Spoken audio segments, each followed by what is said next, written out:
പിതാവിൻ്റെയും പുത്രൻ്റെയും പരിശുദ്ധാത്മാവിൻ്റെയും നാമത്തിൽ ആമേൻ. എൻ്റെ പ്രിയപ്പെട്ടവരെ, ഇന്ന് നവംബർ 2 ഞായറാഴ്ച. അമ്മേ പരിശുദ്ധ അമ്മേ, അമ്മേ പരിശുദ്ധമേ, ദൈവമാതാവേ, കൃപാസനത്തിലൂടെ ഞങ്ങളുടെ ദേശത്തിനും അമ്മ മധ്യസ്ഥം തേടി തന്ന എല്ലാ അനുഗ്രഹങ്ങൾക്കും കൃപകൾക്കും ഞങ്ങളിപ്പോൾ ഹൃദയം നിറഞ്ഞ നന്ദി പറയുന്നു.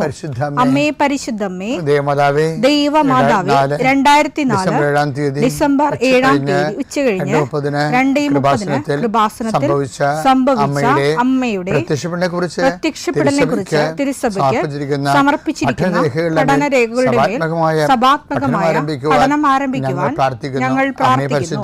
അമ്മേ പരിശുദ്ധമേ, ഭൂസ്വർലോകങ്ങളുടെ രാജ്ഞിയായ അങ്ങേയ്ക്ക് ഭൗമസംരക്ഷണത്തിനായി പ്രപഞ്ചപ്രകൃതിയെ തന്നെ തിരുസഭ പ്രതിഷ്ഠിക്കുവാൻ ഈ പ്രത്യക്ഷീകരണം വഴി ഇടയാക്കണമേ. പരിശുദ്ധമേ, ജപമാല മാതാവേ, സകല കൃപാസനം പ്രാർത്ഥനയോടും ചേർത്ത് ഞങ്ങളിപ്പോൾ പ്രാർത്ഥിക്കുന്ന ഈ കുടുംബത്തിന്റെ പ്രത്യേക നിയോഗം പറ മക്കളെ.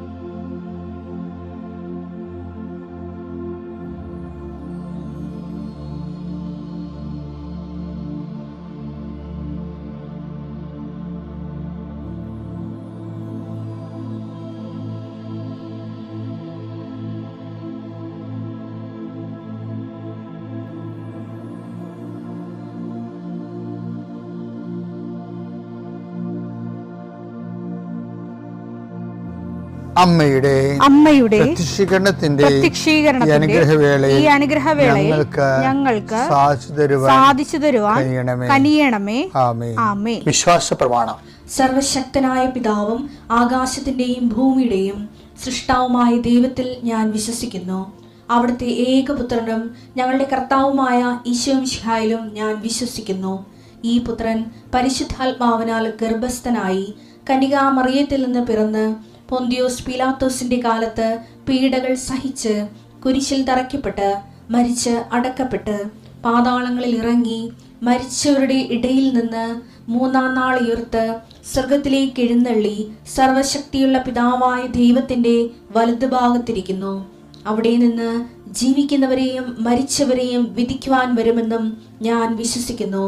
പരിശുദ്ധാത്മാവിലും ഞാൻ വിശ്വസിക്കുന്നു. വിശുദ്ധ കത്തോലിക്കാ സഭയിലും പുണ്യവാന്മാരുടെ ഐക്യത്തിലും പാപങ്ങളുടെ മോചനത്തിലും ശരീരത്തിന്റെ ഉയർപ്പിലും നിത്യമായ ജീവിതത്തിലും ഞാൻ വിശ്വസിക്കുന്നു. ആമേൻ. സുഖസ്ഥനായ ഞങ്ങളുടെ പിതാവേ, അങ്ങയുടെ നാമം പൂജിതമാകണമേ. അങ്ങയുടെ രാജ്യം വരണമേ. അങ്ങയുടെ തിരുമനസ് സ്വർഗത്തിലെ പോലെ ഭൂമിയിലും ആകണമേ. അന്നു വേണ്ടുന്ന ആഹാരം ഇന്ന് ഞങ്ങൾക്ക് തരണമേ. ഞങ്ങളോട് തെറ്റ് ചെയ്യുന്നവരോട് ഞങ്ങൾ ക്ഷമിക്കുന്നത് പോലെ ഞങ്ങളുടെ തെറ്റുകൾ ഞങ്ങളോടും ക്ഷമിക്കണമേ. ഞങ്ങളെ പ്രലോഭനത്തിൽ ഉൾപ്പെടുത്തരുതേ, തിന്മയിൽ ഞങ്ങൾ രക്ഷിക്കണമേ. ആമേൻ. നന്മ നിറഞ്ഞ മറിയമേ, സ്വസ്തി. കർത്താവ് അങ്ങയുടെ കൂടെ സ്ത്രീകളിൽ അങ്ങ് അനുഗ്രഹിക്കപ്പെട്ടവളാകുന്നു. അങ്ങയുടെ ഉദരത്തിൻ ഫലമായി ഈശോ അനുഗ്രഹിക്കപ്പെട്ടവനാകുന്നു. പരിശുദ്ധ മറിയമേ, തമ്പുരാന്റെ അമ്മേ, പാപികളായ ഞങ്ങൾക്ക് വേണ്ടി ഇപ്പോഴും ഞങ്ങളുടെ മരണസമയത്തും തമ്പുരാനോട് അപേക്ഷിക്കണമേ. ആമേൻ.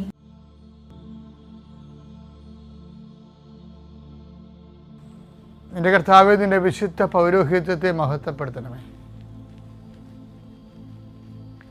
കർത്താവേ, സഭയിലുള്ള സാന്നിധ്യം ദൃഢമാക്കണമേ. 39 വർഷം ഞാൻ അർപ്പിച്ച കൃപാന്റെ യുഗതിയാൽ കൃപാസനത്താറെ ജീവനോടെ പ്രത്യക്ഷപ്പെട്ട പരിശുദ്ധ അമ്മയുടെ മാധ്യസ്ഥത്താൽ ദൈവവേദലേ നീ അനുഗ്രഹിക്കപ്പെടട്ടെ. നിൻ്റെ കുടുംബം അനുഗ്രഹിക്കപ്പെടട്ടെ. നിൻ്റെ യാത്ര, നിൻ്റെ ചിന്തകൾ, നിൻ്റെ ആലോചനകൾ, നീ എടുക്കുന്ന തീരുമാനങ്ങൾ ദൈവവേദലേ കർത്താവ് നിന്നെ ആശീർവദിക്കട്ടെ. നീ ആരെ കോൺടാക്റ്റ് ചെയ്യുന്നുവോ, ആരോട് ഫോണിൽ സംസാരിക്കുന്നുവോ, എവിടെ കൂടി നീ സഞ്ചരിക്കുന്നുവോ, എന്തിനു വേണ്ടി സഞ്ചരിക്കുന്നുവോ, നിൻ്റെ യാത്രകളെല്ലാം ലക്ഷ്യങ്ങളെല്ലാം കർത്താവ് അനുഗ്രഹിക്കട്ടെ. ഈശോ കടകമ്പോളങ്ങൾ നടത്തുന്നവർ, ചെറിയ വ്യാപാര വ്യവസായങ്ങൾ നടത്തുന്നവർ, അതുകൊണ്ട് കുഞ്ഞുങ്ങളെ പഠിപ്പിക്കുന്നവർ, കുടുംബം പോറ്റുന്നവരും അവർക്കുണ്ടാകുന്ന തടസ്സങ്ങൾ യേശുവിൻ്റെ നാമത്തിൽ ഞാൻ ബന്ധിക്കുന്നു. കർത്താവേ, ശിഷ്ടരോഗങ്ങൾ, മുഴ വരുന്ന രോഗങ്ങൾ, അതുപോലെ തന്നെ അരിമ്പാറ മുതൽ ചിരങ്ങ് മുതൽ ചൊറി വരെ ത്വക്കിലുണ്ടാകുന്ന രോഗങ്ങൾ കർത്താവിൻ്റെ വിശുദ്ധമായ രക്തത്താൽ കഴുകപ്പെടട്ടെ എന്ന് പ്രാർത്ഥിക്കുന്നു. എൻ്റെ കർത്താവിൻ്റെ ഉന്നതമായ നാമത്തിൽ, സഭയുടെ അധികാരത്തിൽ, കുരിശിൻ്റെ അടയാളത്തിൽ ഇന്ന് നിൻ്റെ യാത്രകൾ, ഇന്ന് നിൻ്റെ ചിന്തകൾ, നിൻ്റെ സംസാരങ്ങൾ, നിൻ്റെ ചെയ്തികൾ, നിൻ്റെ എഴുത്തുകൾ, തീരുമാനങ്ങൾ കർത്താവ് ആശീർവദിക്കട്ടെ. എൻ്റെ പ്രിയപ്പെട്ടവരെ, ഈ കണ്ടിന്യൂറ്റി എന്ന് ഞാൻ പണ്ട് പറയത്തില്ലേ, കണ്ടിന്യൂറ്റി. നിങ്ങളത് പ്രെയർ ചെയ്യുമ്പോഴേ കണ്ടിന്യൂറ്റി, തുടർച്ച അത് ദൈവത്തിൻ്റെ ഒരു മൈൻഡ് സെറ്റാണ്.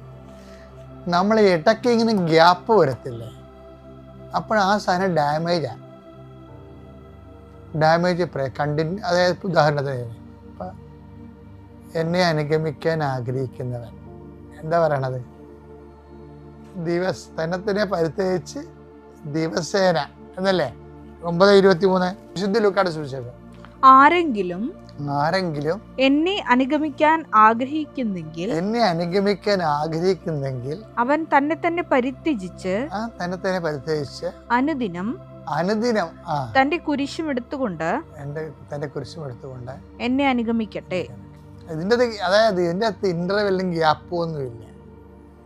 എല്ലാ ദിവസവും കർത്താവ് പറഞ്ഞു ഓരോ ദിവസത്തിനും അതിൻ്റെ ക്ലേശക്കുരിശ് ഉണ്ടാവും എന്ന് പറഞ്ഞു. പക്ഷെ അത് ഈശോയുടെ മേലെടുക്കണം. പ്രാർത്ഥിക്കുന്നത് കൊണ്ട് ആർക്കും കുരിശുണ്ടാകത്തില്ല. എല്ലാവർക്കും അനുദിന കുരിശുണ്ട്. അത് യേശുവിൻ്റെ നാമത്തിൽ എടുക്കണമെന്നുള്ളതാണ്. അങ്ങനെ എടുക്കുന്നതിന് ഈ ആഴ്ചയിൽ എടുത്ത് അടുത്ത ആഴ്ച എടുക്കണില്ലെന്ന് പറഞ്ഞു കഴിഞ്ഞാൽ എടുക്കണില്ല എന്നാണ്, ടോട്ടലായിട്ട് എടുക്കണില്ല എന്നാണ് എൻ്റെ അർത്ഥം. അതാണ് അനുദിനം എന്നുള്ള വാക്ക് കർത്താവിൻ്റെ അകത്ത് കൂട്ടിച്ചേർക്കാൻ കാര്യം. അനുദിനം. അപ്പം ഈ ആഴ്ച കുരിശെടുത്ത് 2 ദിവസം കുരിശെടുത്തില്ല, അത് വിധിയാണ്, നരകമാണ്, ആരെയും കണി കൊണ്ടുവന്ന് ഇറങ്ങിയെന്ന് അറിയാൻ പാടില്ല, എന്തൊരു കഷ്ടമാണ്. ഇങ്ങനെ പ്രാഗി എടുക്കും. പിന്നെ ശനിയാഴ്ച ഒരു ബോധം വരുമ്പോൾ അയ്യോ കർത്താവ് സോറി എന്നൊക്കെ പറഞ്ഞുകൊണ്ട് അപ്പോൾ കുരിശ് കർത്താവിൻ്റെ പേരിലെടുക്കും. അപ്പം അങ്ങനെ ഇതിൻ്റെ ഗ്യാപ്പ് വരരുത്. അത് ഭയങ്കര, അത് ഗ്യാപ്പ് വരാൻ ഇപ്പം തന്നെ ഉദാഹരണത്തിന് ഈ സ്നേഹത്തിൽ നിലനിൽക്കുക എന്ന് ഈശോ പറഞ്ഞില്ലേ, അത് കുരിശിൽ നിലനിൽക്കുന്നതിനാണ് സ്നേഹം നിലനിൽക്കുന്നത് പറയണത്. മനസ്സിലായോ? നിങ്ങൾ എൻ്റെ സ്നേഹത്തിൽ നിലനിൽക്കും. അപ്പം നിങ്ങൾക്കും അത് ഭയങ്കര സന്തോഷകരമായ അല്ല. യോഹന്നാൻ 15:9 നിങ്ങൾ എൻ്റെ സ്നേഹത്തിൽ നിലനിൽക്കുവിൻ. ഞാൻ എൻ്റെ പിതാവിന്റെ കൽപ്പന പാലിച്ച് അവിടുത്തെ സ്നേഹത്തിൽ നിലനിൽക്കുന്നത് പോലെ നിങ്ങൾ എൻ്റെ കൽപ്പനകൾ പാലിച്ചാൽ എൻ്റെ സ്നേഹത്തിൽ നിലനിൽക്കും. അപ്പൊ ആ കൽപ്പനയിലുള്ള എന്താണ്? ഈ നിലനിൽപ്പിന്റെ കൽപ്പന ഏതാണ്? അനുദിനം എന്നെ സ്നേഹിക്കുന്നവൻ അല്ലേ? 9:23 അങ്ങനെ കിടക്കണം. എന്നെ അനുഗമിക്കുന്നവൻ സ്വയം പരിചയിച്ച് അനുദിനം തൻ്റെ കുരിശെടുത്തുകൊണ്ട്, അപ്പം അനുദിനം ഈ കുരിശെടുത്തുകൊണ്ട് പോണത് തന്നെയാണ് കർത്താവിൻ്റെ സ്നേഹത്തിൽ നിലനിൽക്കുന്നത്. അല്ലാതെ 10 കൽപ്പന പാലിച്ച് ജീവിക്കണ കേസ് അല്ല ഇത്. അനുദിനം ഇപ്പോൾ വൈഫിൽ നിന്നുണ്ടാകും കുരിശ്, ഭർത്താവിൽ നിന്നുണ്ടാകും, മക്കളിൽ നിന്നുണ്ടാകും, അയൽവാസിയിൽ നിന്നുണ്ടാകും, സ്വന്തം ശരീരത്തിൽ നിന്ന് രോഗങ്ങളുടെ കുരിശുണ്ടാകും. അനുദിനം ഈ കുരിശെടുത്തുകൊണ്ട് ക്രിസ്തുനാമത്തിൽ സഞ്ചരിക്കുന്നതാണ് സ്നേഹത്തിൽ നിലനിൽക്കുന്നത്. മനസ്സിലായ? അപ്പോൾ സ്നേഹത്തിൽ നിൽപ്പും അനുദിന കുരിശും, അതായത് ലൂക്ക 9:23 യോഹന്നാൻ 15:9 ഒരേ ആശയമാണ്. അപ്പം എന്തെങ്കിലും കുരിശ് കയ്യിലുണ്ടെങ്കിലേ അത് യേശുനാമത്തിൽ അങ്ങോട്ട് വരവ് വെച്ചാൽ കർത്താവിൻ്റെ സ്നേഹത്തിൽ നിലനിൽക്കാൻ പറ്റും. ഓക്കെ അല്ലേ? Thank you.